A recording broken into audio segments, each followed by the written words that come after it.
City of Stevens Point Public Works Committee meeting, recorded March 9, 2020.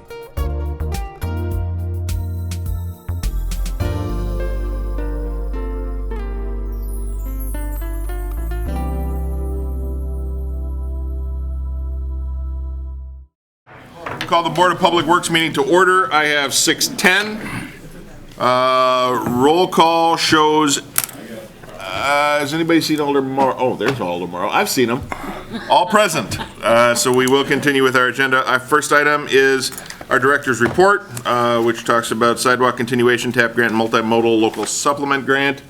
I know that they released the winners of the MLS. Jumping ahead. Director, go ahead. All right, so just really quick, sidewalk continuation, just want to announce that this Thursday at St. Paul Methodist Church, there will be a public informational meeting regarding that, starting at 6 o'clock. So if that impacts you, please attend and we can answer any questions you might have. TAP grant, 1 week apart. We'll be having that PIM on the 19th of March, that Thursday, between 5 and 7. That will be at Mid-State. That's the second PIM for that project. We'll be rolling out the final design for the TAP grant for the bicycle accommodations. And then lastly, yes, the multimodal local supplement, which came out just before we went to print on this. Those that came out, and unfortunately we were not selected with our project for a sidetrack in the industrial park. For that. So unfortunately, although I believe we put together a very good application, don't really know the official word yet, but looking at how the list was put together and the awards were given, I would tend to think because our price tag was a little bit up there, most likely just was the reason. Again, that is speculation on my part, but they seem to have capped those awards at $1 million, and our total project cost was about $4 million. So I suspect about $4 million. So I think they just were looking to spread the wealth around a little bit. Portage County did receive some municipalities in Portage County, but not the City of Stevens Point, unfortunately. Thank you, Director. Any comments on the Director's report? Alder Jennings? On page 2, because Hull did receive an MLS grant, how will this help the city in terms of Country Club Drive? We'll have to otherwise discuss them. I haven't had an opportunity to talk with the town to see what kind of their plans are. I also need to understand, and I haven't delved into it, how the funds are released to see what the scheduling of that project will be. We should definitely benefit from that, however. That was in part the intent the town had brought forward to us when they were asking for information that we had previously prepared to address the Country Club Drive issue.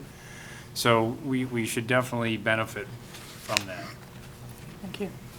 Anything else? Comments from the audience on the Director's report? Seeing none, I'd be looking for a motion to accept the Director's report and place it on file. Motion by Morrow, second by Laddick. Any discussion? Hearing none, all those in favor signify by saying aye. Aye. Any opposed? That is approved. Item number 2 is to award the curb, gutter, and sidewalk project 20-05 to Pember Companies Incorporated out of Menominee, Wisconsin, in an amount not to exceed $55,169.07. Director. This is actually unusual, at least since I've been here. Pember managed to come up with a lower bid than Robleski, which has been kind of the contractor for a number of years, but they just seem to get through there. We have worked with Pember before. In fact, they're currently working with the utilities on some lift stations, so we're comfortable with that selection. Okay. Alder Morrow, do you have a comment? No. Alder Slawinski? Move approval of Okay. the contract. Thank you. I second. Seconded by Morrow. Any comments from the audience? Additional comments from the committee? The motion is to approve awarding the bid for project 20-05 to Pember Companies in an amount not to exceed $55,169.07. All those in favor signify by saying aye. Aye. Any opposed? That is approved. Item number 3 is to award the Bituminous patching project 20-08 to American Asphalt out of Mosinee, Wisconsin in an amount not to exceed $95,181.94. Director? I think our timing on this is a little bit off, considering that oil prices just plummeted. But, this is one of them that's gone up. This went up about another 7.5% this year, and it's kind of just been steadily coming up. Unfortunately, American is the contractor to do this, and the type of work we're asking them to do on these patch jobs is kind of, fill in, call it lower priority work necessarily compared to the big jobs. So we're somewhat at their mercy of what they offer. It does seem reasonable compared to other projects that we've gotten. We definitely like to see it a little bit, lower if we could, but it is, about 7.5% higher than what it was last year. And it's reasonable to assume that the prices in oil will fluctuate once this whole thing kind of settles out, but we'll see. Alder Slawinski. So with that being said, we're still within budget? For what we have here, yeah, this is one of those things where really the total budget is based upon the amount of patching we need. So we actually estimate the quantities. It's all speculation really on our part based upon, what we've done in the past. Much of it is actually driven by utilities on the work they do when they adjust manholes and such that and/or catch basins and then have to cut the pavement out around it, and then American comes in to patch that up. Well, I'll move approval. Thank you. Do we have a second? Second by Alder Morrow. Discussion? Comments from the audience? The motion is to approve the Bituminous patching project 20-08 to American Asphalt, not to exceed $95,181.94. All those in favor signify by saying aye. Aye. Any opposed? That is approved. Item number 4 is to consider amendments to Chapter 9, subsection 5, as it relates to parking, and subsection 12 as it relates to bicycles and motor bicycles. Director? This is, I sound like a broken record, I think, the last few months, but just in part of our preparing for TAP grant changes and stuff, this had actually been brought up to us some time ago, the use of, in our code, bicycle ways. Typically, we were applying those to bicycle lanes. Statutorily, those are two very distinct things with different purposes of use. So this just cleans us up. We are in the process of putting together TAP grant information, but this is the breakout of things. Bicycle ways are actually off-street pathways. Bicycle lanes are those on-street lanes that, on the side of each lane there. So this is just a cleanup of the existing ones, all that those exist. More will be coming forward when the TAP grant is closer to construction. Okay. Alder Jennings? I assume this went through BPSSC, correct? The TAP, it did not. This is just all these are already Just cleaning it up? clean, yeah, All right. this is just kind of already existing stuff that we've just cleaned up. I'll move to approve. Okay. Alder Slawinski, did you have a question? Yes. Okay, we need a second before we can go to questions now, though. Seconded by Alderperson Morrow. Okay, Alder Slawinski? Not that I'm disagreeing on how this is worded and kind of the, I guess, I don't know if you want to call it the goal of this, but that it's always been my understanding that we're trying to keep the bikes off of the sidewalks, if you will, and according to this, we're basically allowing the bikes on the bike lanes, we're allowing the bikes on the sidewalks, at least in these stated areas. And I guess I'm just I'm confused. Yeah, so, and these, paths, as far as the bicycle ways, these are just the asphaltic paths that we have, like along Pat Street, Yeah. George Drive. So, and that's what their really intent is, in most cases, to allow for both bicycle and pedestrian. So even though we did put bike lanes on Pat Street to take the bikes off of that path, now we're basically saying that, well, you can ride them on both. Because we're establishing it as a bicycle way. Now, we could remove it from that if we wanted to in the future, but yeah, it has always been identified, as far as I am aware, Okay. as a bicycle way. Well, that was part of my argument when this Pat Street project went ahead and they put the bike lanes in there, is, let's keep them on that path right next to it. And it was, stated to me that, no, the bikes are not allowed on there. We want them on that bike path, or on that bike lane. So it doesn't make sense to me. Alder Jennings had something. Okay, Alder Jennings? Just, I'm wondering if the director could respond to that in terms of there's a difference between a multi-use path and a sidewalk. Pat Street has multi-use paths. Yes, the difference is, in simplest terms, is really just the width of it. To use it as a multi-use path, as far as our bicycle lanes, is going to be a minimum 10-foot wide, which is enough space there for, two bicycles to ride abreast, and as well as pedestrians and bicyclists to pass one another safely and comfortably. Whereas the sidewalk is otherwise just intended in width, really for two people to walk abreast and enough room for a wheelchair to turn around if someone were in a wheelchair with a mobility issue, but really not intended for bicycles to walk, or bicycles and pedestrians necessarily to accommodate or fill the same space. And is the multi-use path on Patch Street, is that 10 feet wide? Does that meet that minimum 10 feet? Yes, I believe it does. Okay. Any other comments or questions from the committee? So I guess I just have another comment that. Absolutely. So basically, the bike lanes that were installed on Patch Street really are not necessary because we have the ability to put both the bikes and pedestrians on that path. It would seem that way if Well, I it's think it is, 10 it feet. could be considered somewhat redundant. I think the other thing that the bike lanes otherwise create in and of itself is just to narrow up the lanes to, so it works as, actually as a traffic calming Yes. mechanism as well as it is to provide space for bicycle lanes there for the bikes to use. All right, thanks. Comments from the audience? Does this agenda item cover the overnight parking as well? No. That's what it says here, Chapter 9, subsection 5, as it relates to parking. Okay, this is not the overnight parking. The next one is relating to overnight parking. Is that correct? That is correct. Thank you. Alder Dugan? I just want to mention for those who are wondering a little bit more about the bikeway, if you've been, to Piffner and Buchholz, that's a bikeway, essentially, and it works very well with pedestrians and bicycles. And when I've been probably some places in the United States, but also in Europe, when you have those pathways, they're often signed, so that you know where the walkers should be and where the bicycles should be. So I don't know if that's possible for us, but it might help people understand how it works. Thank you. Okay, any other comments?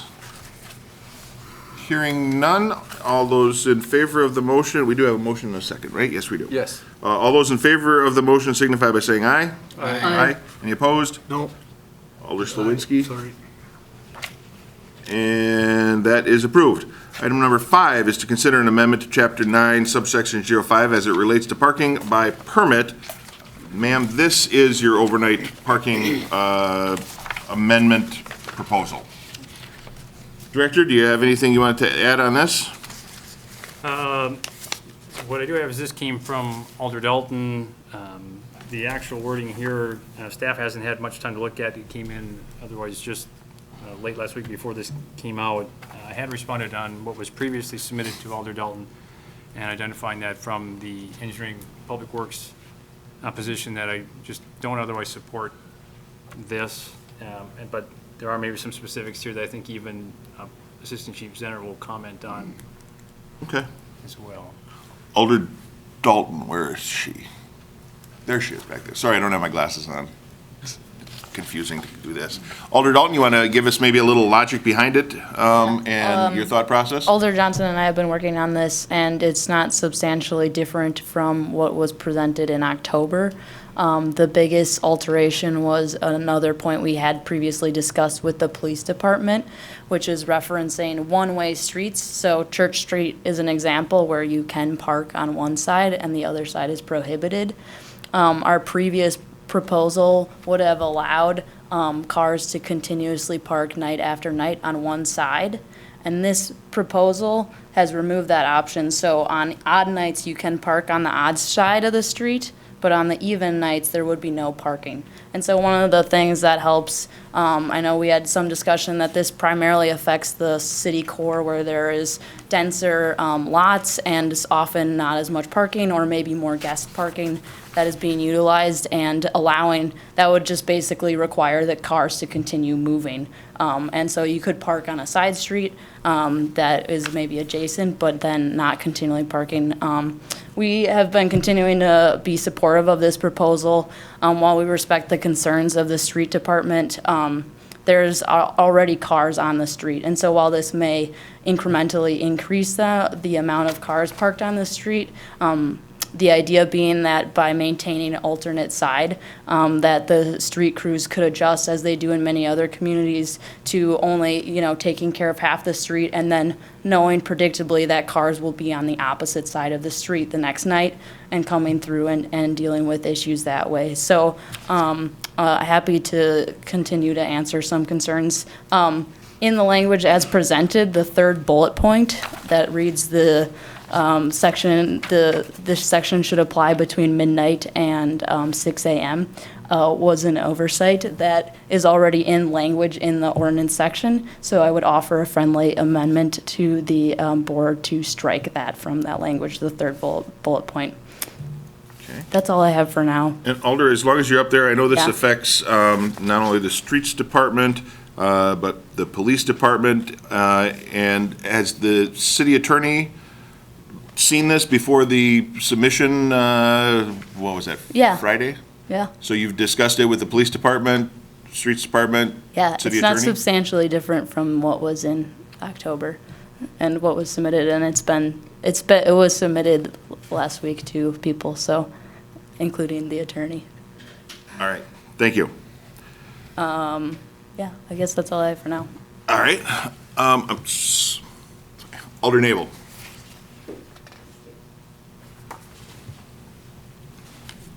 I think it's time for bifocals.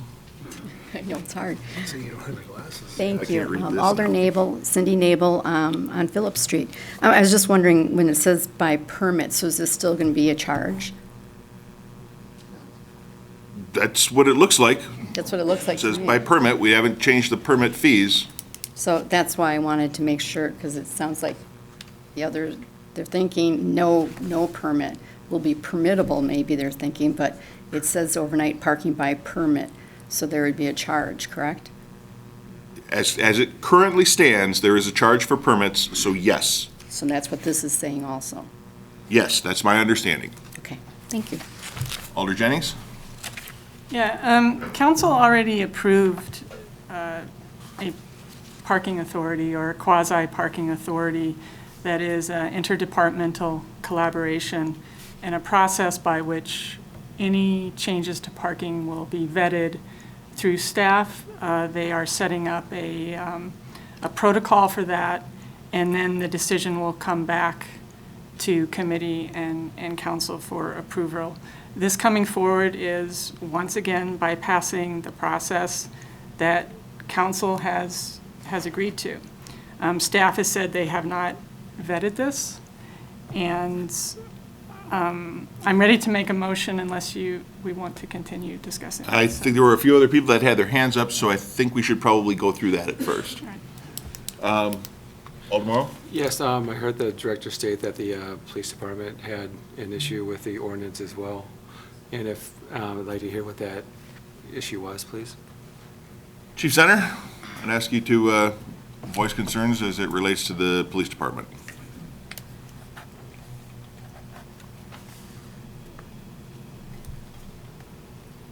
Well, the one issue had already been addressed by removal of the third bullet point.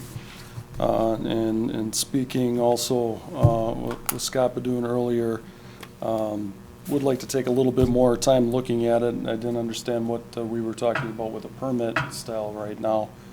However, the changes that were made, I appreciate Polly addressing those issues that we had talked about earlier that came out.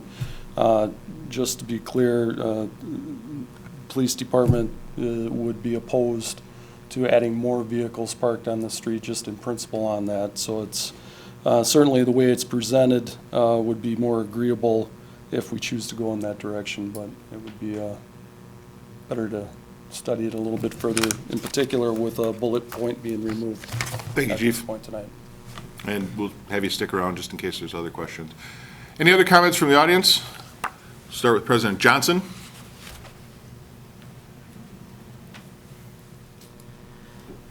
Thank you, Mr. Mayor. Melissa Johnson, District 5. So I've been working on this with Polly, mostly at the request of my constituents who have been asking for non-permitted overnight parking, and I think that was supposed to be the intent, and we can bring that back. Because what I'm hearing from my constituents is we've placed a regressive tax on the households, particularly in the inner core, who don't have big parking areas, and they don't want to park on their yards, because we know we don't like that. And they need the extra space. And if we look at, the density of taxation, it's in our inner core. I think District 1 and District 3 were some of the highest density of tax-paying properties. And sometimes they just need an extra parking place because we've become families with 2 and 3 cars, and you can not like that fact, but it is a fact. And so I've been asked because they said they can't afford it. It's an extra tax that they just can't afford, and so some of them are parking on their lawns, and some of them are getting up at midnight when their kids are coming home from events at Spash to move cars around so Dad can leave at, 4:30 for work. So it is a request from my constituents, and other communities do this without charge and alternate the streets, and it happens, and the world doesn't fall apart. So, thank you. President Johnson, before you go, because it sounds like this wasn't exactly the way it intended, so it sounds like it needs a little more work? I would say yes. And I would submit to anyone that parking on the lawn will give you a larger service fee than an overnight parking permit. So- That is true. We have those conversations, but, Okay, yeah. thank you. And Mrs. Rappi?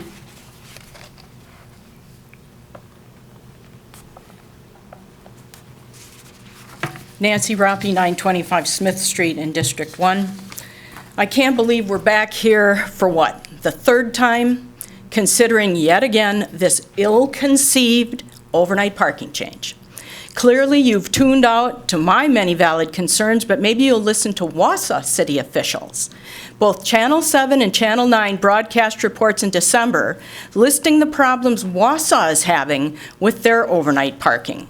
Channel 7, WSAW, their report said, right now people are able to park on city streets overnight on an odd-even system.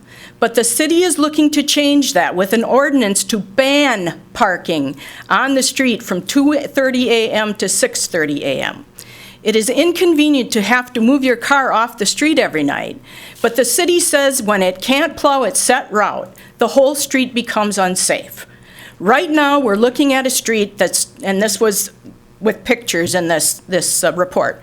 Right now, we're looking at a street that's tough to get through because the cars are all parked here, said Rick Molinitsky, the superintendent of the Street Division of Public Works, pointing out a narrow street that was lined with at least 30 cars on one side.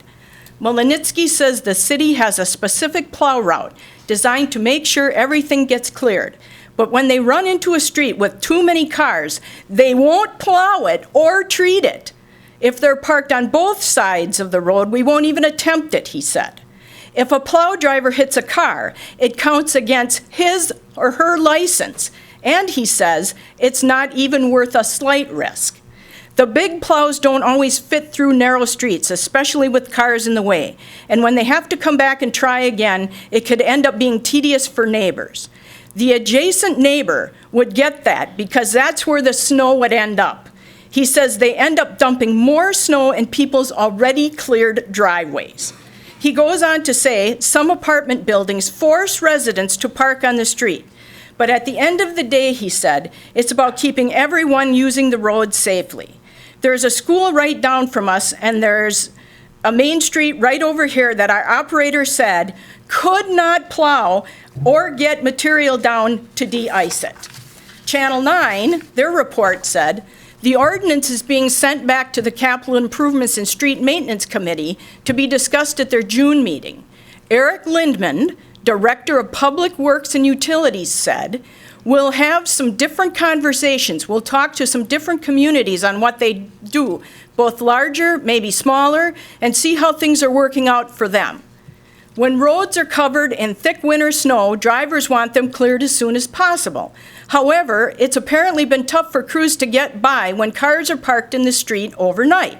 Some roads are impassable, and we don't plow them.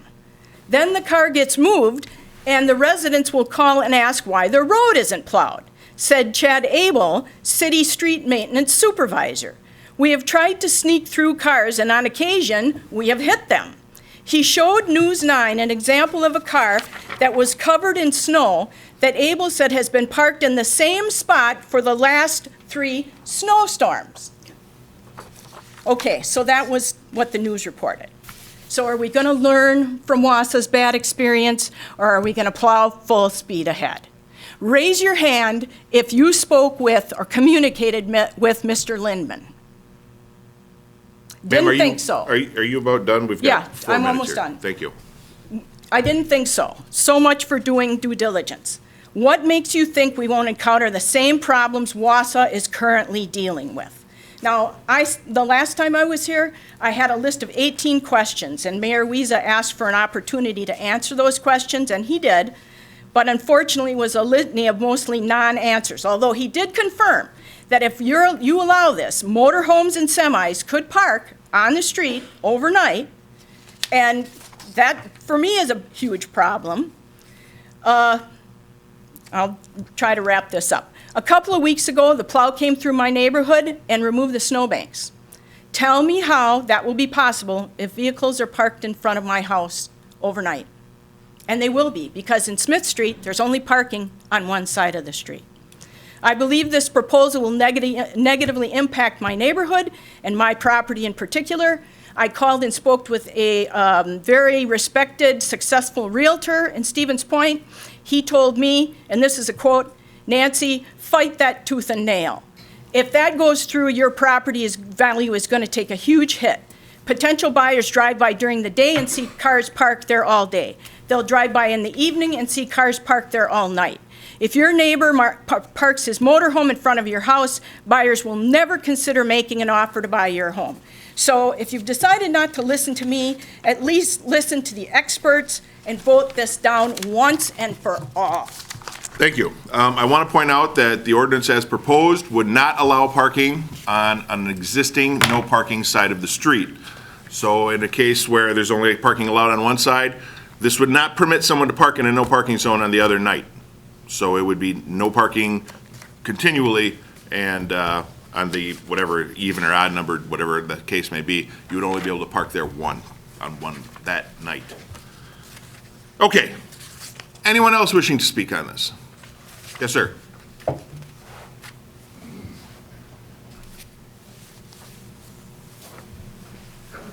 Hello, my name is Troy Hanotsky. I own and operate 912 Main Street, 920 Main Street, and 1225 2nd Street. The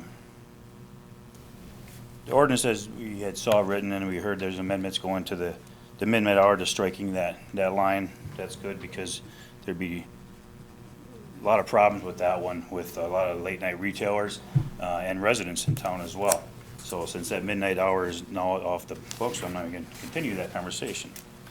The next part is, since we're rewriting the ordinances, and I understand there's many reasons why it should be rewritten for different reasons, I'm here to speak about right now is I've been in the hospitality restaurant industry in Stevens Point since 1994. In the downtown area, parking has always been a concern. We're also looking to ask, on that last bullet point that's down here, where, and this has been an issue since 94 and well beyond the years of 94, the 2:30 to 6 a.m. time frame. So I know that may not be the main topic of why we're here, but it is an ordinance rewriting, so I do feel it's appropriate to interject here. So this 2:30 time should be at least 3 or 3:30. Anybody who's been in the hospitality industry, and the state law says we can close at 2:30, it's pretty impossible to have your staff leave exactly at the same time as your customers do, and who's going to be left to secure the property, clean, maintenance, take care, fill coolers, clean the place, bathrooms. All this has to be done and flipped over, and you have your late night staff there, and that's the staff then that continues that process at that time. So I'd be asking for consideration when you're rewriting and revetting this document, that this 2:30 time frame could look at 3:30 to make it more realistic. There's been probably many folks here that bartended at some time in their life. I don't care if you're in a downtown area or anywhere in the world, you never leave when your customers do. That's not realistic. So it has been unrealistic in understanding that this is how Stevens Point has ran. There's been some leniency where the vehicles don't get ticketed immediately at 2:30, but that's only on leniency and looking the other direction maybe a little bit. it's still not the rule. If you're changing the rule, let's make this opportunity to clean this up once and for all and make it more realistic for any of the late night retailers and in the downtown zone area, or even in the city, making it at that 3 or 3:30 mark. That would be my suggestion and request. So I did speak to a lot of folks that weren't here today. They have the same sentiment. Personnel room, Kim Kracky owns Barrel Inn, Jim Billings from Final Score, Frank Gigello owns Gigellas, Kathy Johnson from Sunset Point Winery, and Scott Goodwin from Goose, and Nicole from Point After. They all agree with the same sentiment, and that they're not here today. I'm going to speak for them. I'm also the president of the Stevens Point Business Alliance in downtown Point, and my other fellow business owners who are in Stevens Point and downtown, we are all retailers. And tonight we're in a hospitality retail business, so we're not selling shoes and shirts. We do sell merchandise, clothing, at that time, but we also sell adult legal beverages as well. So we're asking for consideration and to look at the time frame.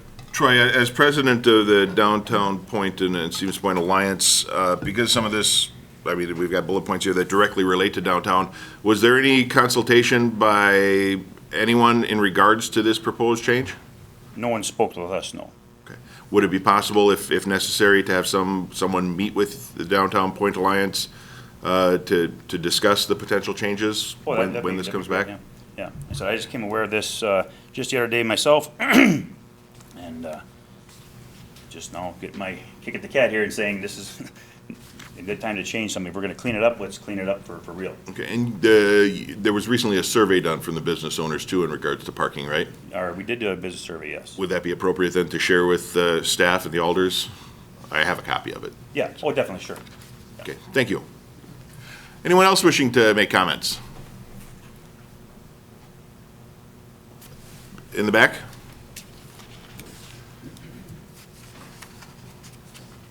Hi there, I'm Steve Olson. I also, along with Troy, run a business downtown, and I agree with what he says about that. We don't get done with work till 2:30 on Friday and Saturday, and we're usually, my staff in general, we're getting out of there around 3:34 in the morning after all the cleaning, stocking, so we're there considerably after 2:30. Thank you. Thank you. Anyone for the first time? Anyone else? Hello, Pat Dunn. I own 835 Main Street, also the same industry with Troy and Steve as well. And I full-heartedly am on their side. And as far as the time frame is concerned, it puts a strain on our staff as well. So that's it. Thank you. Anyone else for the first time? Okay, Alder Nabel had some additional comments.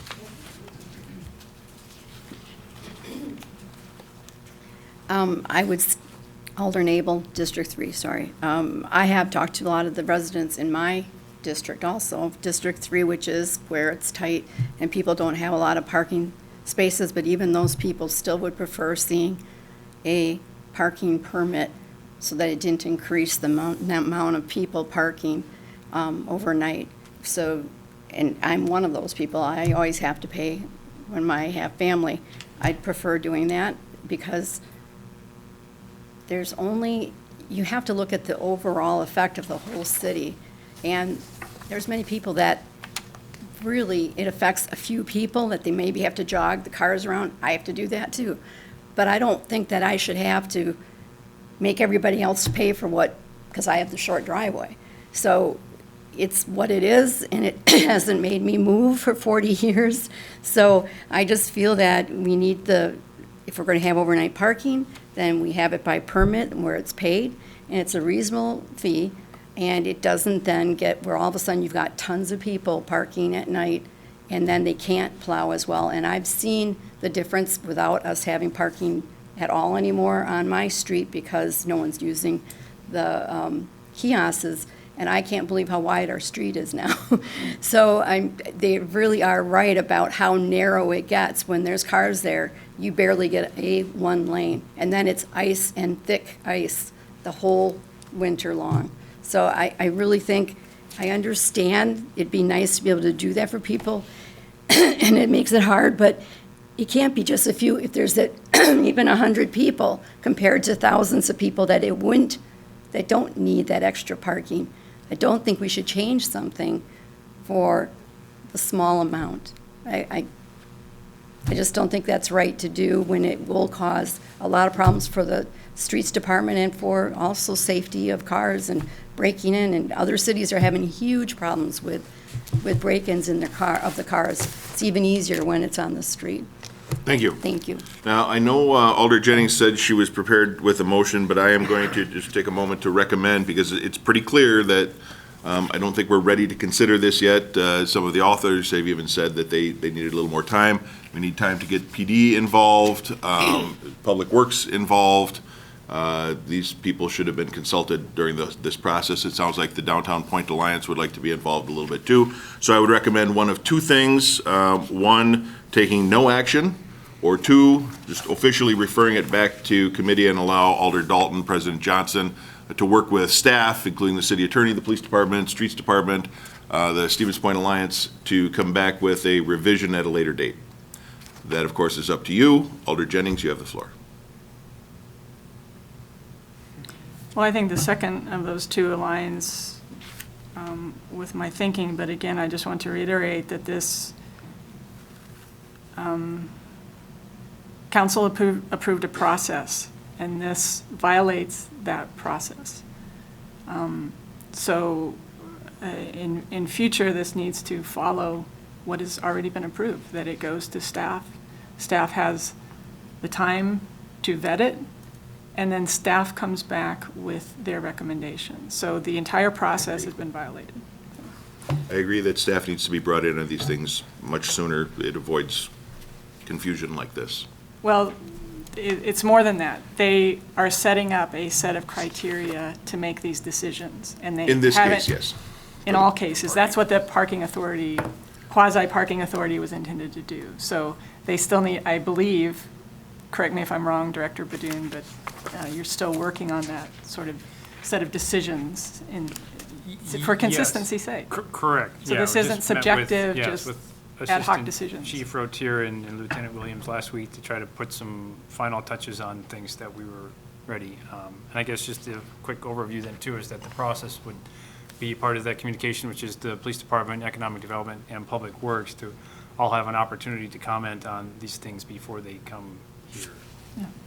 And Alder Jennings, just to be clear, my comment wasn't specifically towards the parking ordinance change. We've had several ordinances requested unrelated to parking that were brought in at the last minute. Staff wasn't consulted, things like that. So staff needs to be brought in sooner rather than later if anyone has suggestions. So, I have comments. Alder Zarazua? So I understand that we're still looking at this and wording and all of that and input from other people. I just want to say, like, we keep coming back to this, and I know there's very polar opposites here on whether we should allow this or not, but I think some of the parts of this are that we're talking about parking from 2:30 in the morning till 6. So it's a very short amount of time, and if all of this crime that might happen is not happening now during, like criminals only come out at 2:30, my car is on the street many times at midnight. Like, I'm not saying that means there's not increased crime with cars being on the street, but we're talking about a very short window of time. I also think that to assume like paying $3.25 a night for a car to be there, that might be nothing for some people, but for other people, that might be a lot. And if they have to do it, say, 3 days a week, that adds up really quickly. I think, too, when we talk a lot about the environmental impact of how much concrete we have, and if I don't have room to park my vehicles, then I just add on to my driveway, whereas there's concrete in front of my house. I can park right there and use that instead of adding, more concrete into my yard. So I do agree with what's been stated as far as this is a regressive tax on families. We have a lot of families that are choosing to live together as adults instead of just, two parents and children. That means there might be more drivers and they need more parking. And again, instead of creating it, let's use what we have here. I really like that this was brought forward with having no parking still in the or I should say, when the streets that have no parking on It's one hard to side. explain, isn't it? Yeah, that, you know, that they can't stay on one side of the street both nights, that they have to This wouldn't move. supersede a no parking zone. Right. Thank you. Took me a while to figure that one out, too. I do think that's a better way of doing it. If people still want to park on the street, they can go over a block or whatever. You know, I understand with plowing that that's going to be an issue, but I also assume like all plowing is not done in the city from 2:30 a.m. to 6. I don't know, but I assume that's not it. When the mention about when snowbanks are being removed, that could still be done. It would just be on alternate sides, on, you know, 2 nights.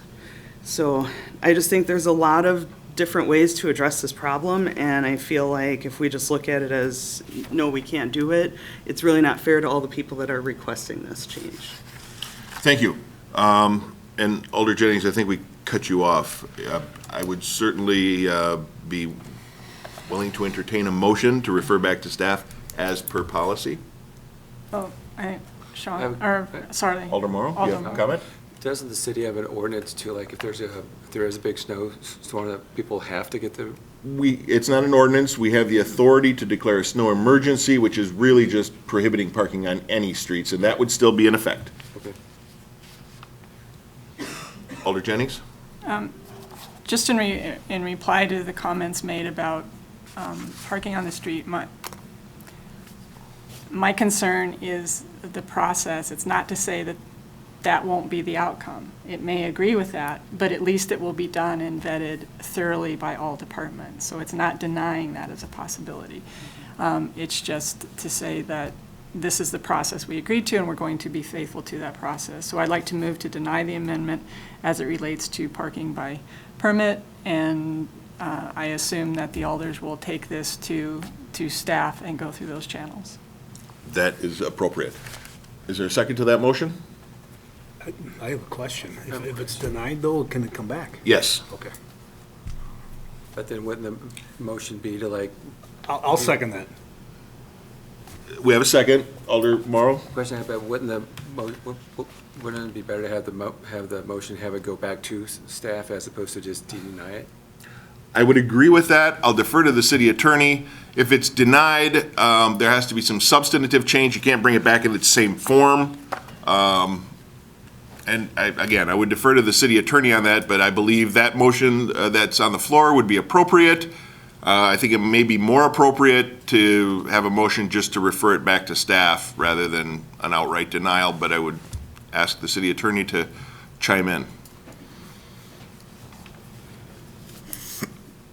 Please.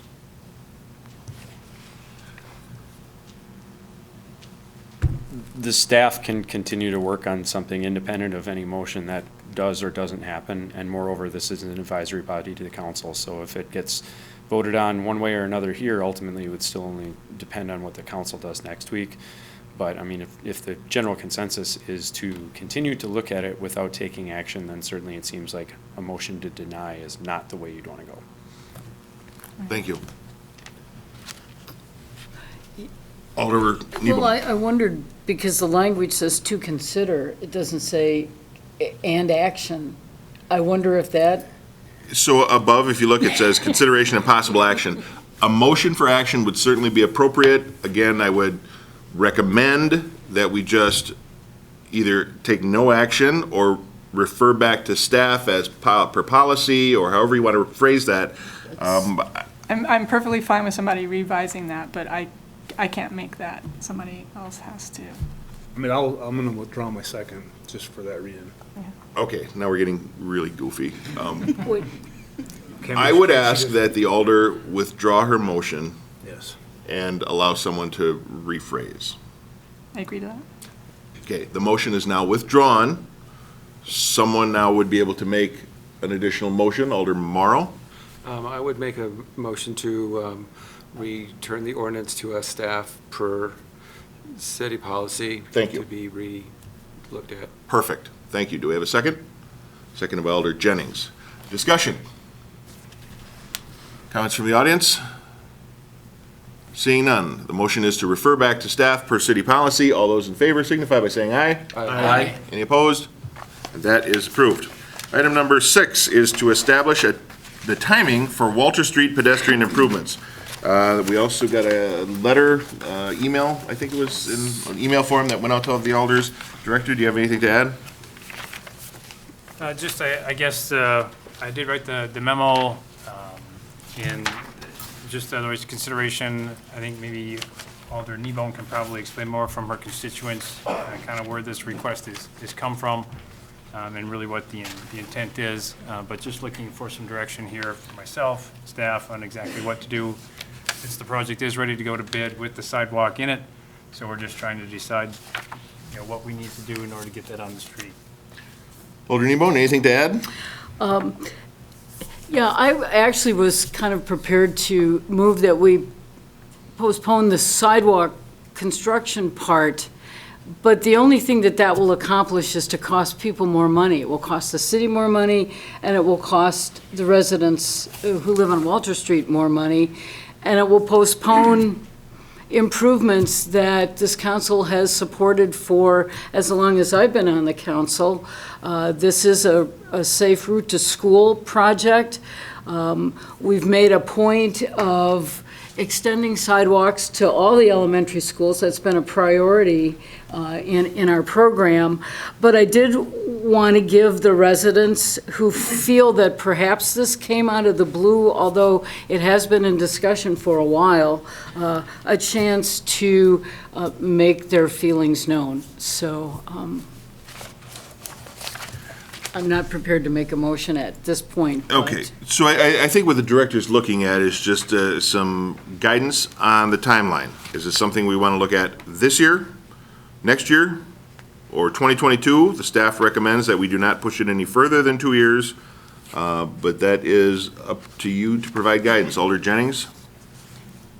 I think just adding to what Alder Kneebone said, this council in collaboration with staff have set forth a policy that when roads are reconstructed, they will be built to modern standards that accommodate all road users whenever possible, thereby improving safety, aesthetics, livability, and economic vitality. At the same time, the Portage County Countywide Bicycle and Pedestrian Plan, a process that was thoroughly vetted through a public process, makes recommendations for this particular roadway.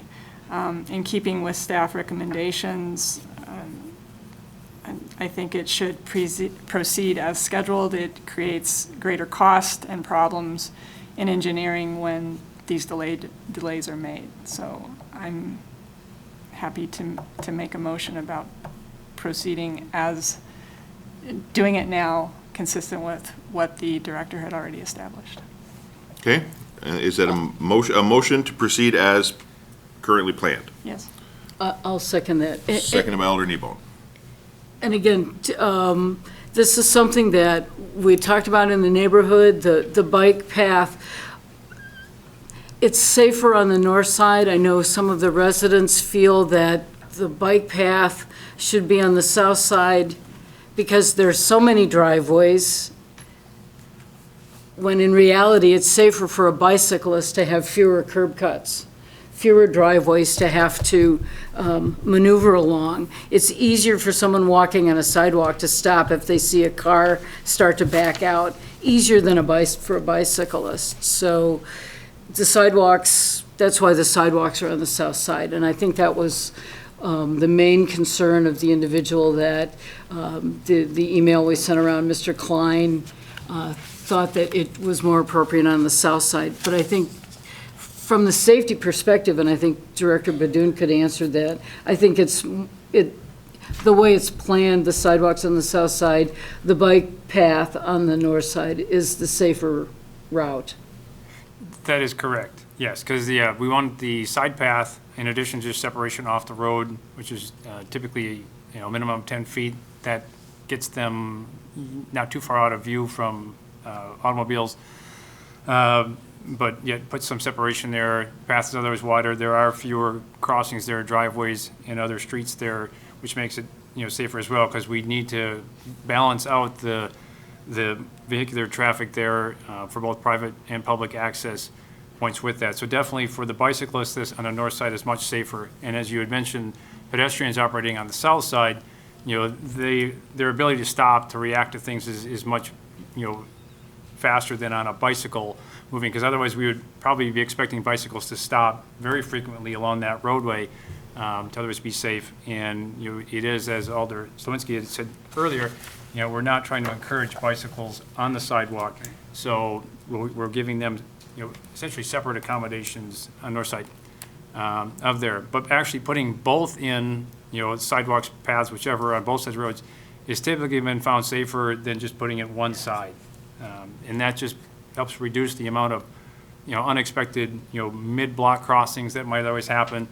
I know it wasn't even otherwise intended at the public involvement meeting, but, and a gentleman there had mentioned something, living on the south side about regularly walking his dog. So although it wasn't really brought out so much at the meeting, but it does beg the question that if someone already has acknowledged that they will depart their home and go for a walk, how are they going to get to this path on the north side, lest they probably just cross mid-block randomly, and others themselves will probably do the same. So having it on the south side allows people to go to a corner where people can be expected to cross safely.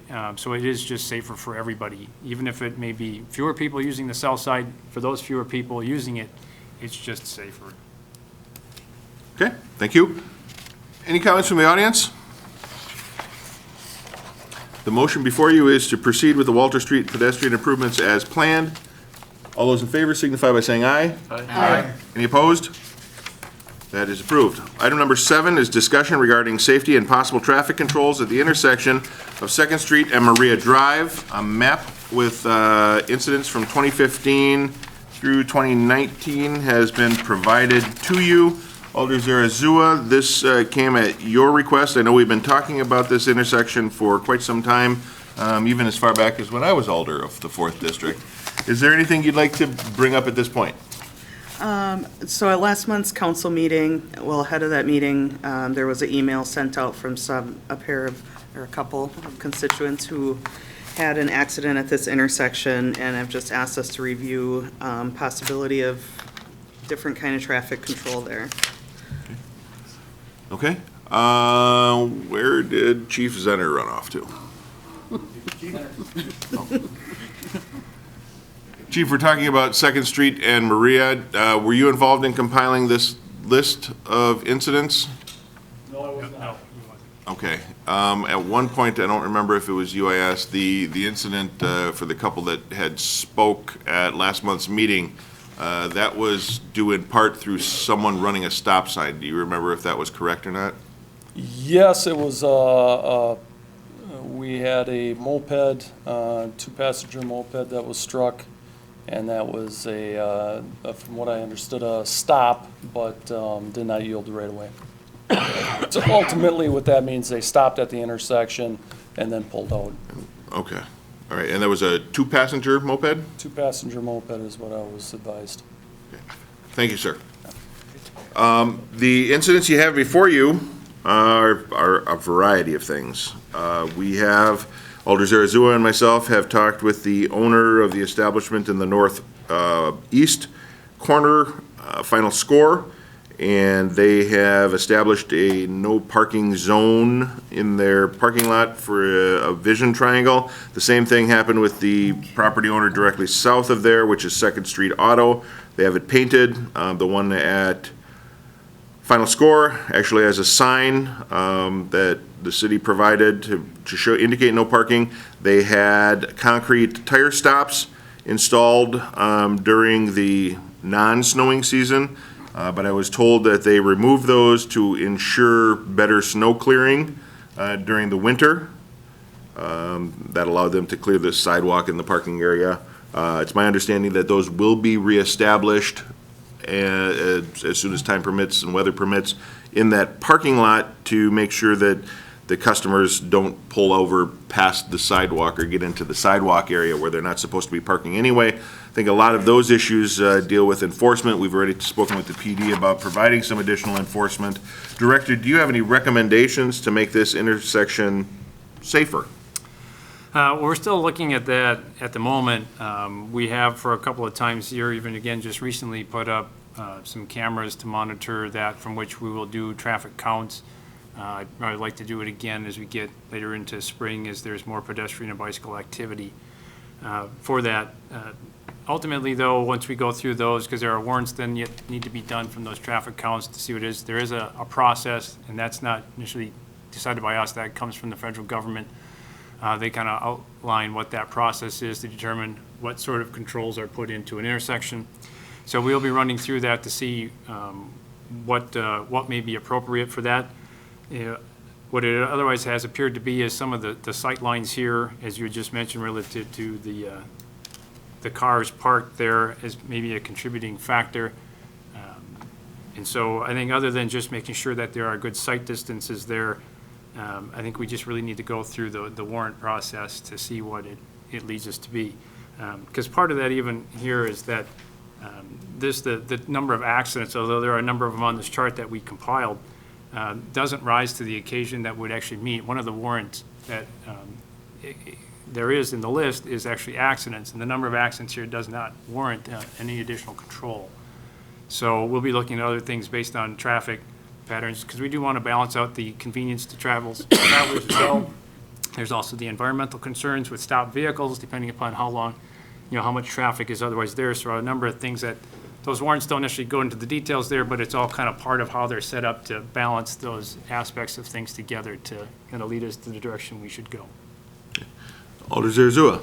Just as far as the sight lines, so the issue at this intersection, as the mayor was talking about, is with final score. Their parking lot, they're right up to the road, and vehicles park there. So even having the no parking in that first spot, snow covered it, vehicles still parked there, and it's not illegal for vehicles to be parked there because it's a private parking lot. So there's no ticketing to be done. When there's not a vehicle parked there and the parking stops were there, you really could see a lot better coming up to that intersection. I drive a smaller car, and being able to see to the right of if there's vehicles coming before you proceed is a lot easier when those vehicles weren't blocking it. So it's unfortunate that they had to move those concrete blocks for the winter, because winter is when you're more worried about being able to have enough time to pull out, and a vehicle coming isn't going to be able to stop as quickly. So I don't know if there's a different solution there, but I think that's why this is brought up again. Sure, we could definitely contact the owner again, as you and I had done before, to see what they might be able to do as an alternative to just painted stripes. Maybe they could put up those concrete barriers through that area and keep them there. You don't need to remove snow from there. We don't want to pile it there either, because that obstructs the vision. But I think there's some solutions that we could probably, the owner seemed pretty receptive to some of our suggestions, so maybe we could try that again too. Alder Slawinski? So it was stated that that's a private parking lot. Well, that's public right-of-way. The right-of-way goes to a certain range there, but parking over the sidewalk is illegal. Right, but I mean, there's a vision triangle there that has to be maintained, so, I mean, isn't there something where we can just establish some sort of, even if it's some sort of structure that, even in the wintertime, it can't be moved. I mean, there's a vision triangle that has to be maintained there. I mean, I have intersections in my district that have trees, and, I mean, they're constantly trimming them, and because of that vision triangle that has to be maintained. So I don't know, I would think that we'd be able to put some sort of permanent fixture of some sort in that corner to make that intersection safer, and the owner there, the final score, might have to lose a parking spot, but I guess if it's for safety, I don't see why they would be against it. Sure, we can look at where the right-of-way is. I don't think the right-of-way is going to afford us the proper vision triangle that this site needs. I don't know what that is but I think there, with working with the owner, we're going to be able to figure something out there.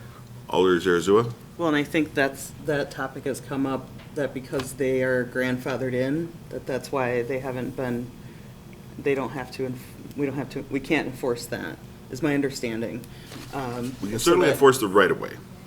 Yeah, that's public right-of-way. But the right-of-way isn't, I don't know exactly where it lies, but I think we're going to need a little more than the right-of-way to ensure that vision triangle is maintained. We can't enforce anything on the private property because of the grandfathering. However, I think that we would be able to work with the property owner to make something happen. They seem pretty receptive. And again, I In mean, addition to our right of way. even if it, I mean, to make that intersection safe, you know, if it's not now, in the wintertime especially,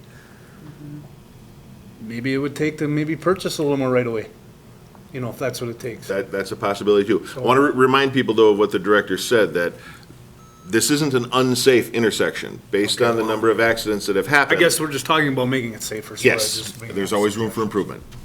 I just don't want to get it labeled as an unsafe intersection when the numbers just don't.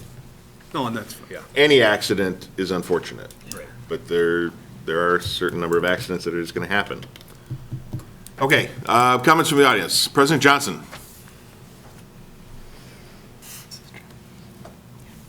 So I think that Melissa Johnson, Alder, District 5, I think the term safe intersection, you're trying to imply there's this technical standard, and I understand that. My granddaughter lives 2 houses north of Final Score, and my sister lives about 3 blocks north of that, and my other sister works at Madison School. That intersection's not fun. There's a number of issues. I think the vision triangle absolutely is really bad. I think the other thing that comes into play, and I do a lot of bicycling on North 2nd because I'll ride all the way up along Old Wausau Road and then cut across and come south. And the road is very wide. It's like a thoroughfare. It's almost like a highway. We don't have any striping along the side, and it goes all the way from, goodness, I think from North Point all the way down to 2nd Street, there are no sort of stay within your lane to narrow those lanes. We don't have any of that striping. And, you know, when I'm heading south with the wind behind my back, I'm doing maybe 15 to 20 miles an hour when I'm really pushing it, and I got people just moving past me. So I think there's a couple of things. I think the street design is really designed for people to pedal to the metal, even though they don't realize that they may not be intentionally doing that, but because it is so wide, they lose the sense that they need to slow down. So I think we could be looking at that as well. My granddaughter's had a couple of near misses there, and I'm hoping she doesn't become the kind of the straw that broke the camel back that turns it into an unsafe intersection. Thank you. Any other comments? Yes, ma'am. I'm Lori Gladowski. I live on 2nd Street North, and I am one of the ones that were hit. I disagree. I believe it is unsafe. What I don't understand is why is it our accident and my husband and I talking to the owner of 2nd Street Auto about it, the reason why he painted it, and us talking to our alderperson about it, the reason why she talked to you to talk to the bar owner for paint. That's the only reason why that was done. All these other years, nothing was done, and cars always parked on that corner by Final Score, and as a matter of fact, there was a car on that corner when we were in the accident. So, and now they took the cement blocks away because of winter, I get that. But cars were constantly over that sidewalk, which that's just very unsafe for anybody, you know, handicapped, not handicapped. That's illegal. Yes, very. And that triangle, yeah, that does need to be fixed. I don't know if you can put a big boulder in that area so another car doesn't go there, because they're parking there. They don't listen. They don't listen to the signs. They don't, I don't know what the problem is with how people park. They just don't look. But I just don't understand why nothing was done all these years except for my husband and I talking to people to get it fixed. We shouldn't be the ones doing it. We almost died. I mean, I consider this unsafe. Not just for us because we were in the accident, but there's a lot of kids that walk on that, you know, before and after school with the grade school. It's scary, you know, and bicycles, if there's a bike lane that's going to be going there, bicycles going down, and the cars that are going through that stop sign, not just going through it, but going past the intersection to see around the corners that they can't see. And if there's a bike coming down that bike lane, too late. They hit the car. So I see it as unsafe. You might think a few accidents is not enough, but there will be one where somebody will not walk away. That's all I have. Thank you. Any other comments? Okay, This item, oh, I'm sorry, Alder Zarazua? Yes, Trevor's here. Trevor Burke. I have a statement to read. Okay. And some handouts. He's last. He likes to be last. Some handouts. There's only a couple, So sorry. Alder, we typically don't hand things out from the public sorry. I'm sorry. at the meetings. Yes. Please let Alder, Jesus. Please let Trevor know that as soon as he has those, Yes. get them through the clerk's office and we can get them out to the alders Okay. sooner rather than last minute. Okay. So here is his statement. Trevor We don't have Rourke, enough. 601 Washington. I'm just sharing my views as a resident and not representing any group. I apologize I couldn't attend tonight's meeting for discussion. I've reviewed the agenda with the crashes inventoried on the last page of the packet and find it curious that treatments haven't been tried yet over the last 5 years. Even though Second Street is classified as arterial, there are low-cost treatments the city could try to increase the safety of Second and Maria. I used to live 1 block away from this intersection for 2 years and traveled through hundreds of times via car and bicycle. And as a father whose 7-year-old attends Madison School 2 blocks away from this intersection, I currently travel through this intersection on my bike multiple times per week. I know this intersection pretty well. Simply put, drivers on Second Street are moving too fast. However, this is not just driver habits, but it is also due to how the street is designed. I stopped to talk to the crossing guard last week, and she agreed that this was a dangerous intersection and hoped something will change. I talked with the principal at Madison, Carl Banker, as well, and he agreed that this intersection isn't good for the school kids of Madison and Spash. In reviewing the Safe Routes to School plan for Madison, the consultant recommended adding curb extensions along Maria at intersections with Frederick, West, and First in combination with continental crosswalks, as seen on the Madison Safe Routes to School plan map. This plan was adopted in 2015 by the city, and it was prior to the raising of Mickey's Pizza Joint on the corner of Second and Maria. Thus, the 2 current sidewalks along Maria connecting Second to First Street didn't exist when the plan was adopted. As a side note, these 2 sidewalks were a high priority recommendation of the Portage County countywide bicycle and pedestrian plan. Even though this was a good improvement, it seems the unintended consequence is allowing more kids to cross the Second Street and Maria intersection. Further, it might be safe to assume the consultant wanted kids to avoid walking across the intersection of Second and Maria on the way to Madison School for the same reason it's a discussion item tonight. This is also evident in the lengthy proposed sidewalk running north behind Madison School to First Street North and then Second Street, steering kids away from tonight's topic. In any scenario moving forward, humans will make mistakes. Thus, whatever change that occurs with this intersection, it's best to guarantee that if a mistake is made, it's not fatal or causes serious injury. The primary goal should be to slow down drivers along Second Street. In the images I provided, there are 2 traffic controlling ideas that might be possible: curb extensions or a mini roundabout. I hope the city is able to consider ideas like these to increase the safety of this intersection. And thank you for considering these ideas in your discussion. Thank you. Alder, do you know if Mr. Rourke was speaking as the BPSSC? He was not. Chair It or a says citizen? Sharing his views as a resident and not representing any group. Okay, do you know if this was vetted through the BPSSC, the Bicycle Pedestrian Street Safety Commission? I do not believe it was. I think we need to make sure that that committee at least has an understanding of the concerns. So we'll make sure that happens as well. Any other comments? Alder Nebone. I share the frustration of the individual who had the accident there. We've been trying to get something at Highway 10 in Badger where the subway is, and afraid that it's going to take a fatality to finally change the state's mind. It's not the city. In that case, it's a little different. This one, we have a little more controlled exercise. So I think anything we can do that's going to help the safety, particularly of pedestrians in that area, we should try to do.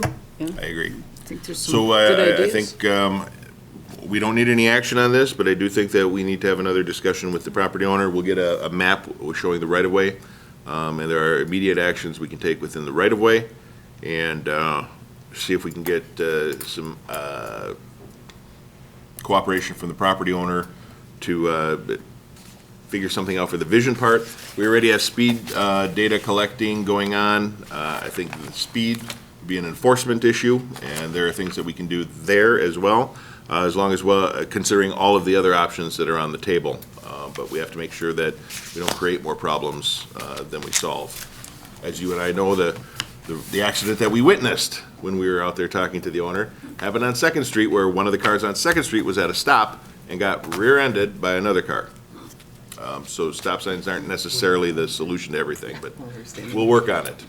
Okay? All right, item number 8 is discussion regarding residential permits within daytime metered parking areas. Director Badoon?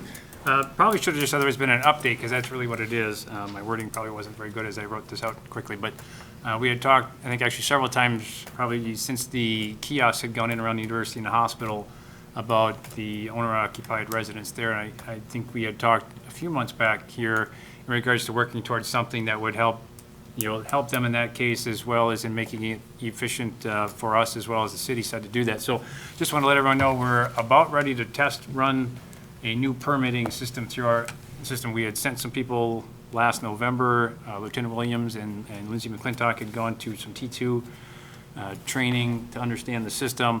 They came back with some great ideas and a lot of good information. So we put them to work. They're working on some things, and they were going to start testing this out soon. And this is maybe just the beginning of what may happen. Part of the reason for this is intended to be a no-fee sort of approach, so we don't have to worry about that aspect of the interaction there and its limited numbers. But just would be in that university area there, creating some different zones, and then just see how that always works and how it ties into our LPR, the license plate reader, and identify those residents as just kind of in essence, just kind of a pilot for us to see what we can do with the system that we currently own that we might be able to use in other instances as well. But thought this was a good place to start. And so I would hope that when I come back in April, I'm assuming I got to talk yet to Attorney Beveridge, there'll probably need to be some ordinance amendments, and hopefully we'll have the system worked out there to come up with this and have something working. Good. Any discussion on that? Okay, comments from the audience? Thumbs up from Alder Nabel for those of you listening in color. We will continue working on this as well. And with that, our agenda is exhausted, and we are adjourned at 7:22.